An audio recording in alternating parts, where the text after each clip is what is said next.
I'm not political. I boiled it down to where I have to survive on my own. I can't worry about what's going on everywhere else. So political subject matter has never been my thing. I mean, and I do know about drinking, I do know about smoking, I do know about partying. So, but that can get that can be a cliche if you do it too much. Now, there's nothing wrong with talking about getting up, you know, and riding the dog like Scotty P would say, you know, riding the dog. I mean, that's okay if you're talking about a real experience, but instead of going, I woke up yesterday and I had 22 beers and I did a line of blow and I fucked me a hooker. I mean, come on, let's face fact. You didn't do any of those things yesterday. But, so, that's a normal day. But, you know, so to come up with a subject matter, a lot of times now looking around where we live, the culture, the mountains, the southern vibe to it, the way this whole vibe has turned into us, you know, becoming a modern southern rock band where we can still riff and get as heavy as COC at points, but not be afraid to go melodic over top of it. Where, you know, hey, I don't have a problem. I tried my best on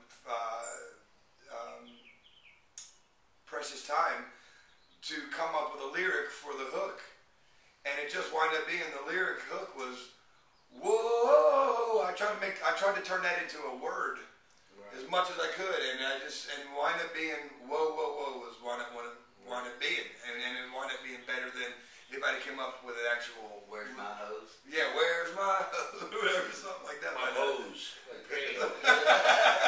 Where's my hose? You're not doing the cross dressers out there.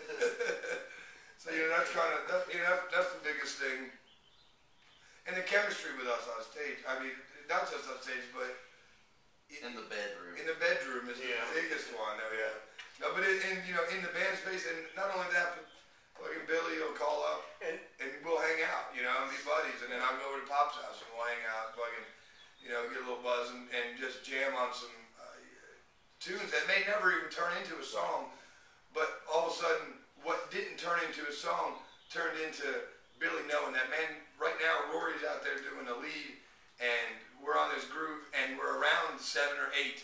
So it's coming at any moment now. Everybody feels it, everybody does it, and without even saying nothing, I mean, we don't even rehearse when it comes to, like, I know so many bands that go into a band space and they got the fucking PA set up, and they go in there, and but we go into band space with an acoustic guitar, and the fucking Billy loses a little bass amp this big, and just tapping on drums, not even doing it, just to say, okay, man, that part right here is this. I mean, right there, we don't have to fucking crank up the Marshall hashtag to talk about diddle-da-down, diddle-da-down. We can actually just look at each other right now and be like, after that second chorus, we're going to go diddle-da-down, right? Everybody knows. And through experience, through experience, I've seen bands, and I've been in bands that have done it, that rehearsed it to death. And then when it's time to hit 1, 2, 3, 4, everything got thrown out the window. Mm-hmm. Remember that change we were going to do? We did Thursday, we play this show? Not today. Forget about tonight. Yeah. So what we do is keep it real loose. We have a framework that we work around, but the songs, except the vital parts, are different every night. We did a version last night of James Brown. I Feel Good. I Feel Good. 10 minutes. For 10 minutes. 10 minutes, and he walked around, the whole crowd had everybody playing it. I let 17 people play. I had last night, by the way, first time in the history of my personal playing, I had a woman play my guitar with her tits. It was awesome. Everybody was flicking around with like a beer can and and this one woman came up and I tried to get her to play it, and she just cleavaged my guitar. It was awesome, man. I was like, fucking hey. So then I tried to go back up there and play a slide, and I said, who the hell has to follow up tits with a slide?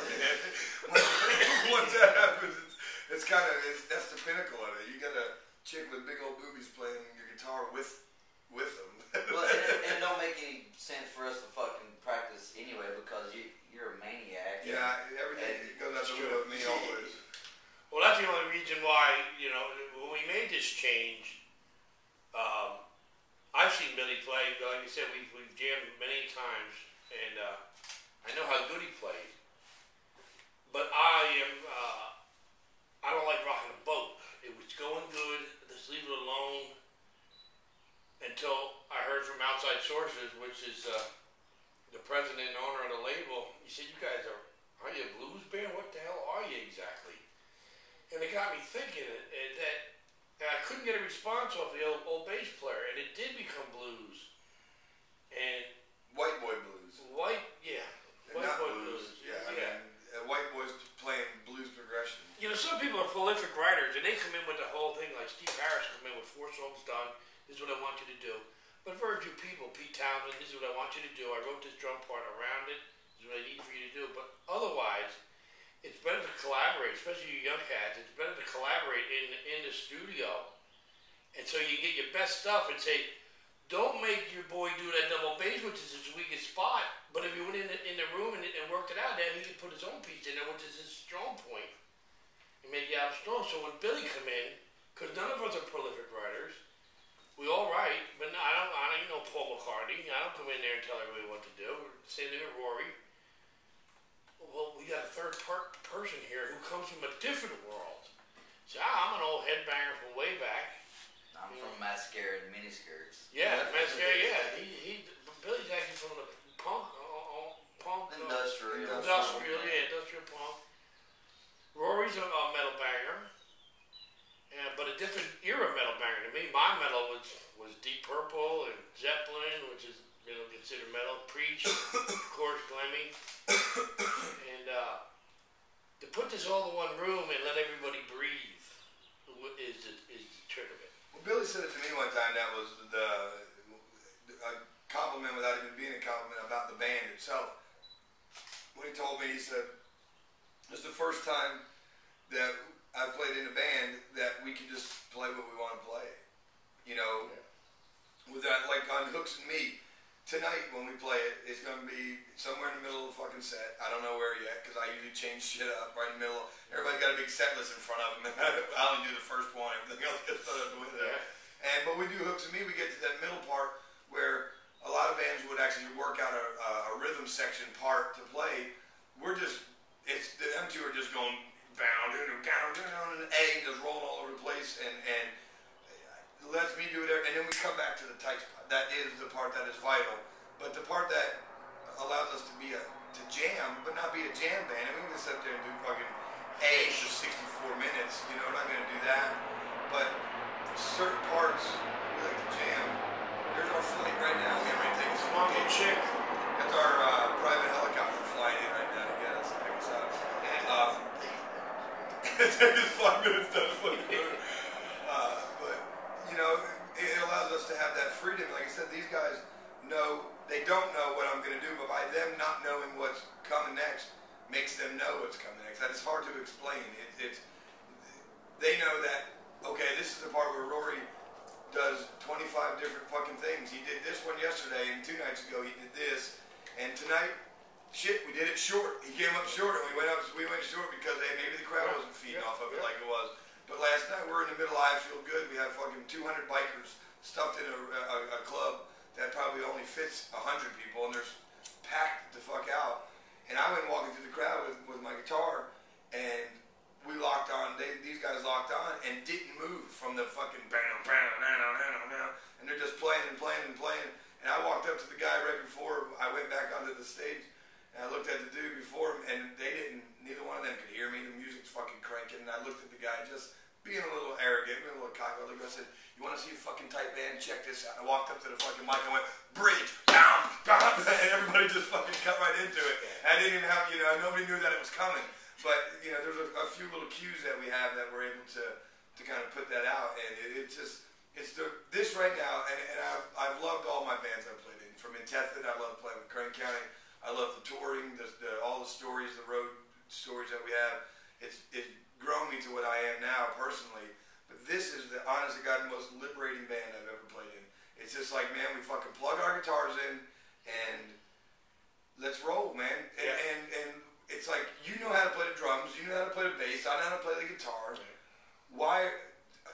There's no reason for our assholes to clench up and be like, "Oh, we're scared, we gotta play." So what? I don't give a shit if there's 20,000 people there. We're just gonna jam, and we're gonna do what we do. Or if there's 2. I had a guy say it to me the other night. We played a last-minute show. We got booked on Monday for a Wednesday show at this little dump in Asheville, and the dude goes, the kid comes up to me, maybe 10 people there, and the one kid that shows up to all of our shows comes up to me. He goes, He goes, you know, I knew you guys were good when I saw you play at the Orange Peel. He goes, but there was 500 people at the Orange Peel.